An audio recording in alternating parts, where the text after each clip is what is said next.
Hey there, I'm Tembo, and this is EAM QuickFix, where we break down asset management into bite-sized brilliance. And today we're breaking down Step 2, planning work, where smart prep powers smooth execution. Once you've identified the right work, it's time to build a plan that sets your team up for success.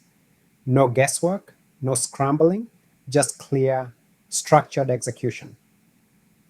Effective planning means answering 5 key questions. First, what needs to be done? Second, where is the work located?